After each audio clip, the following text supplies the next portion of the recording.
Verifying now those three main engines are in the start position.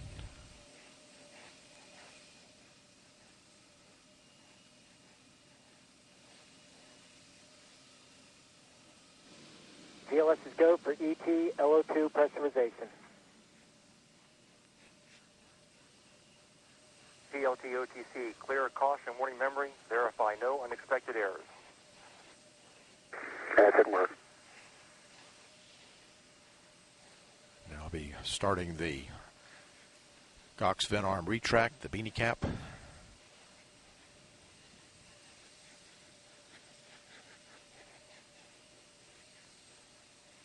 Caution and warning memory clear, no unexpected errors.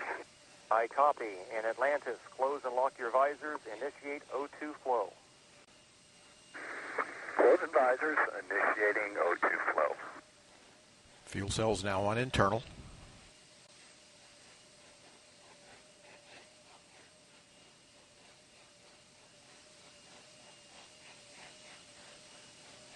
Terminating liquid hydrogen replenishment. LH2 pressurization. Liquid hydrogen tank now being pressurized.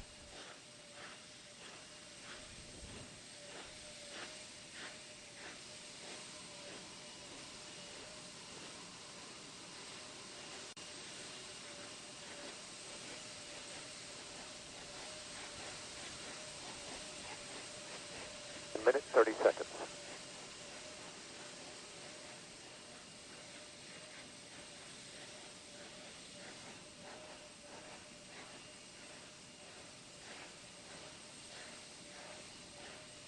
Sound suppression water system now being armed for release.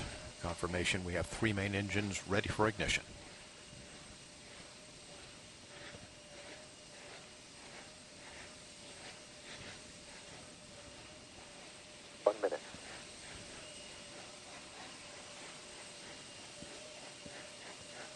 Space shuttle now on internal power.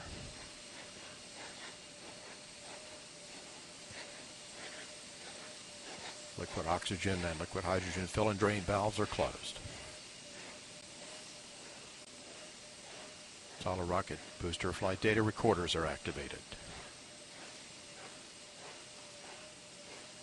And the handoff to Atlantis' onboard computers.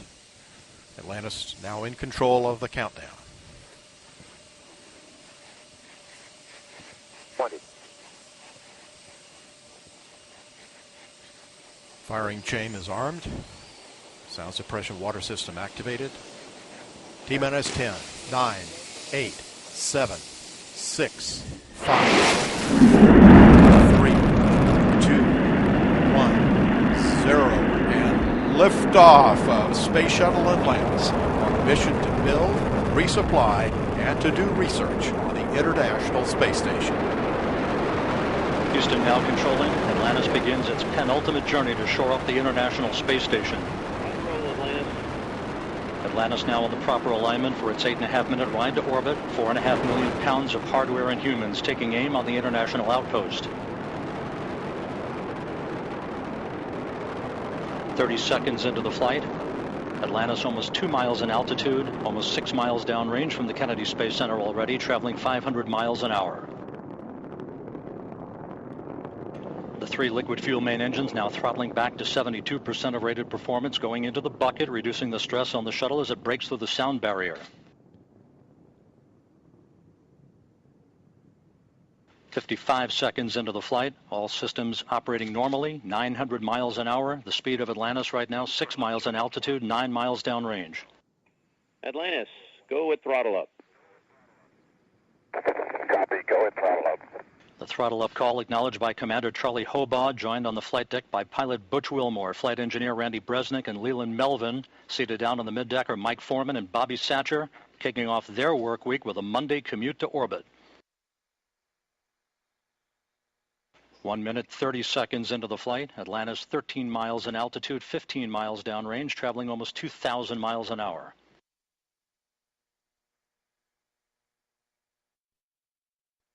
Three good auxiliary power units, 3 good fuel cells, 3 good main engines.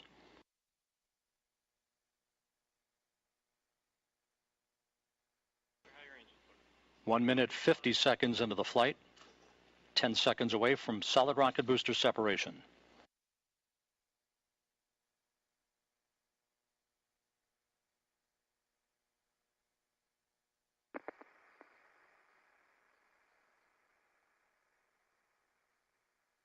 Booster officer confirms staging a good solid rocket booster separation. Guidance now converging. Atlantis steering into the center lane of Highway 129 en route to the International Space Station. 2 minutes, 20 seconds into the flight, 34 miles in altitude, 48 miles downrange. Atlantis traveling 3,200 miles an hour.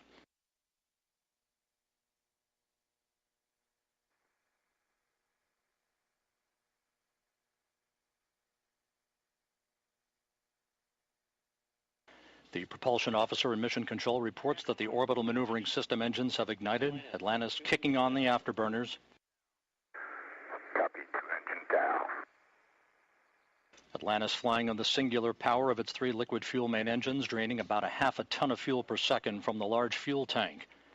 Coming up on the 3-minute mark into the flight, Atlantis 46 miles in altitude, 81 miles downrange, traveling almost 4,000 miles an hour. Atlantis speeding straight as an arrow toward its date with the International Space Station Wednesday morning.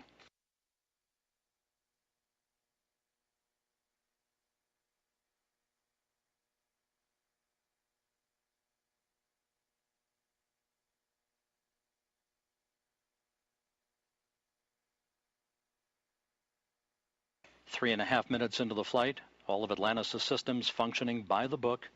55 miles in altitude, 120 miles downrange, traveling almost 5,000 miles an hour.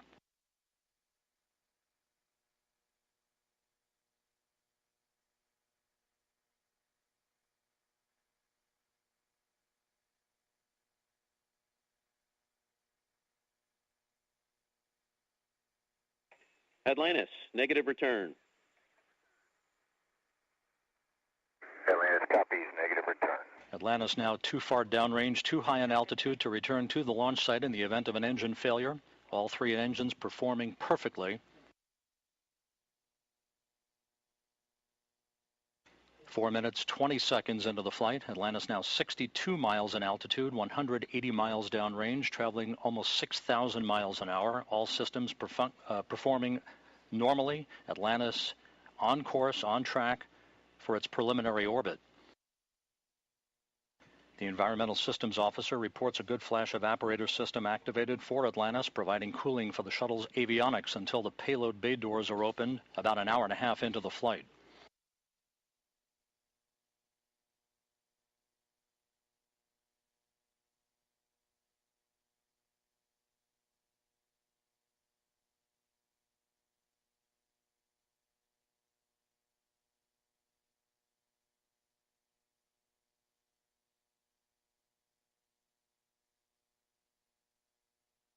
Atlantis, press to ATO.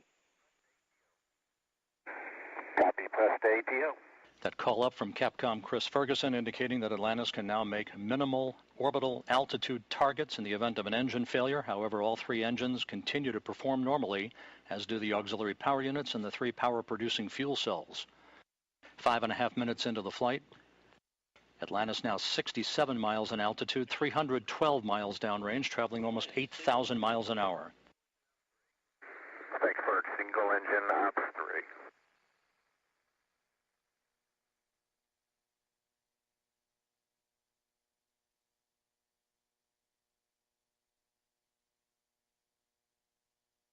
Atlantis now beginning to roll to a heads-up position, the main engine swiveling, enabling the shuttle to move to a heads-up position above its fuel tank, gaining more favorable communications through the tracking and data relay satellite system as it heads uphill.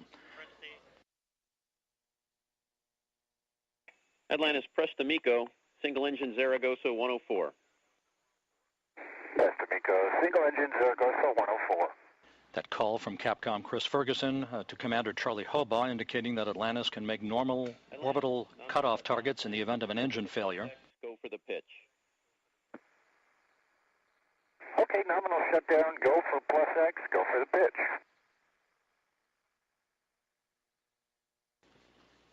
Now 6 minutes, 45 seconds into the flight.